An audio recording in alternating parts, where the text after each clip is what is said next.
My name is Sophia, and my life did not begin with lullabies or laughter. It began with silence, cold, cutting silence. I was born in a quiet corner of Chicago, in a dim hospital room where joy should have danced in the air. But when my mother placed me in my father's arms, he did not smile.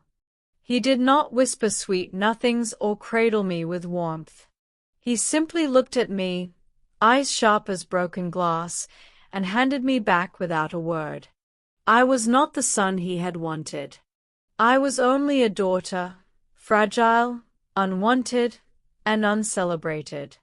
Even as a little girl of 8, I could see the difference. The air between my parents was always heavy. My father, a tall man with a permanent scowl, never spoke to me unless it was to tell me to move or stay out of sight. He never held my hand. He never called me my child. And though my mother tried her best to shield me from his anger, I could see the bruises she tried to hide. At night, when the world outside was quiet, our home echoed with his shouting and the muffled sobs that followed. And one morning, he was simply gone. He packed a bag, slammed the door behind him, and disappeared from our lives as though we were nothing more than an inconvenience. My mother, Maria, was left to pick up the shattered pieces of our lives. She became a ghost of the woman she once was, thin, tired, but fiercely determined. She cleaned homes, washed laundry for families who barely noticed her, and cooked in strangers' kitchens for little more than scraps. I went with her everywhere.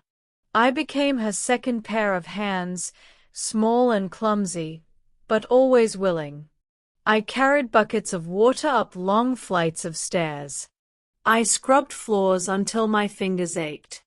And at night, when hunger gnawed at my belly and the roof leaked cold rain onto our makeshift bed, I would lie still so as not to trouble her.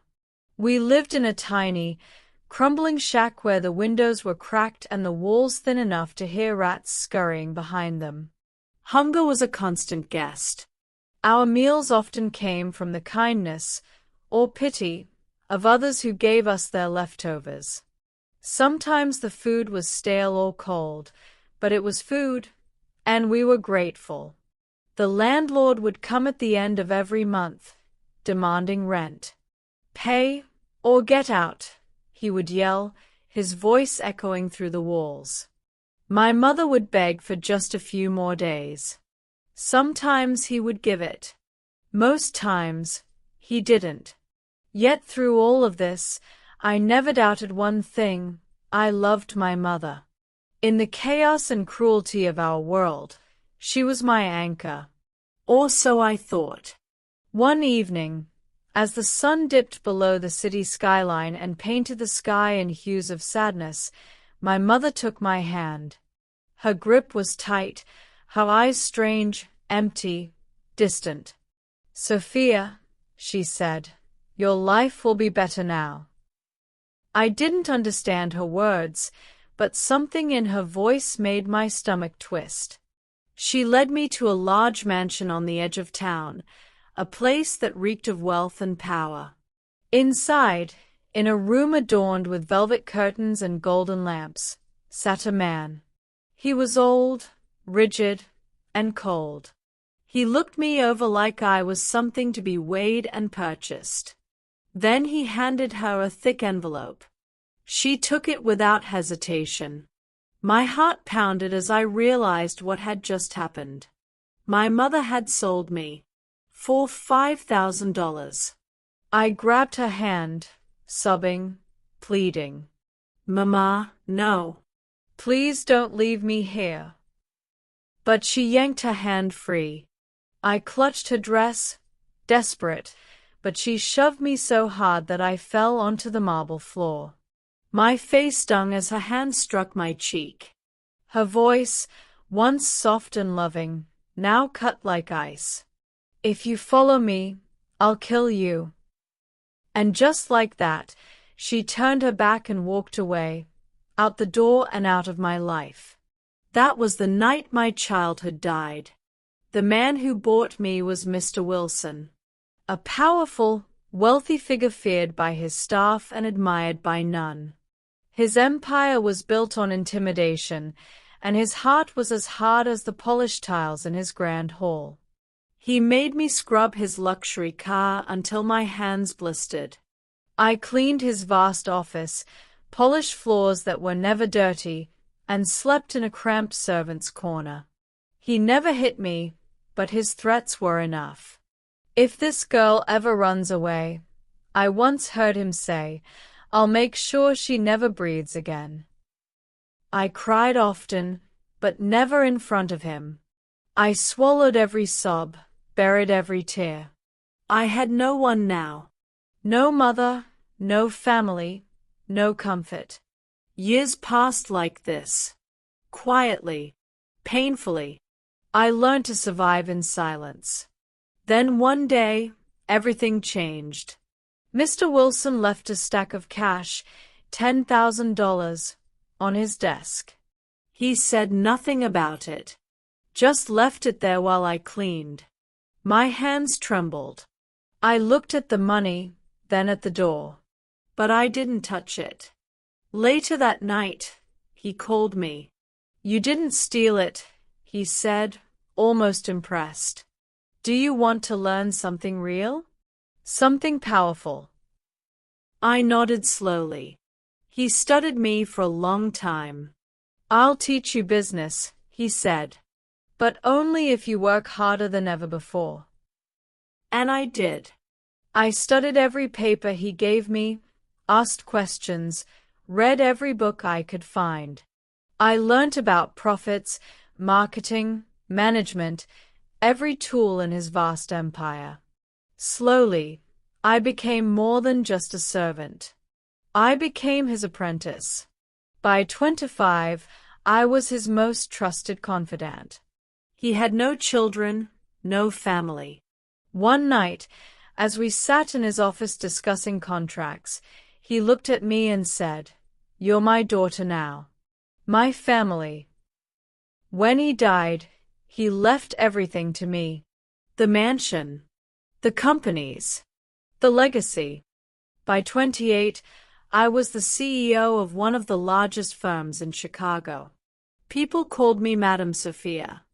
I wore tailored suits, drove a black Range Rover, and walked with the confidence of a queen. But I never forgot who I had been. I treated my employees with dignity. I paid them fairly. I funded shelters for women and children. I became the person I had once needed. One chilly evening, as I drove through downtown, I spotted an old woman crouched by a rubbish bin, shivering, her hands trembling.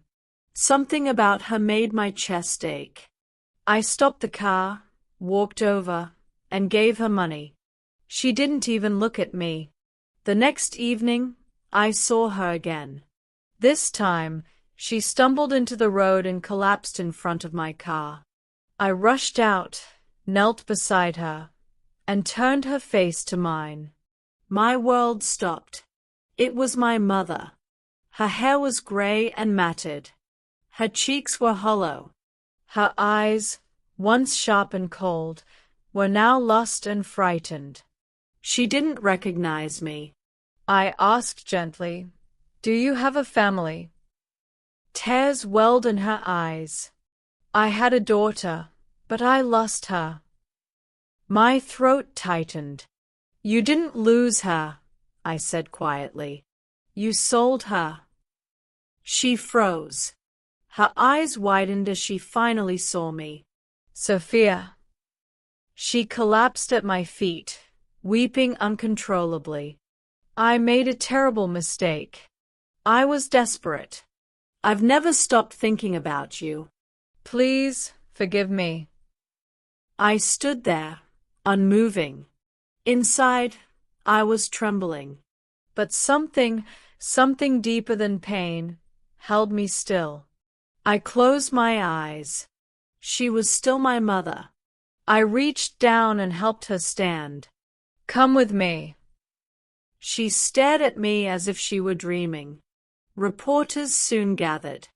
Cameras flashed. Our photo made headlines the next day. CEO reunites with homeless mother who sold her. A day later, my guard approached. There's a man outside. He says he's your father. I stared at him. Surely not. I walked to the gate. And there he was, my father. Older, thinner, broken. He dropped to his knees. I'm sorry, he sobbed. I failed you both. I left when you needed me most. Please, forgive me. I looked at him. The pain of abandonment still burned within me. But beside me stood the mother who had once betrayed me, and now she was crying too. I inhaled deeply and stepped forward. Come inside. The guards blinked. Even the reporters who had followed the story were speechless. That, to me, was the real victory. Not the millions in my bank account. Not the cars, the power, the fame. It was the ability to forgive. Today, I sit at the same table with both my parents. We eat together. We speak of the past, not with anger, but with understanding. My mother cries sometimes. My father says little. But we are together. I still carry scars, but I no longer let them define me. I let my heart lead now. Because forgiveness is not weakness. Forgiveness is freedom. If this story touched your heart, share it with someone. And don't forget, like, subscribe, and comment.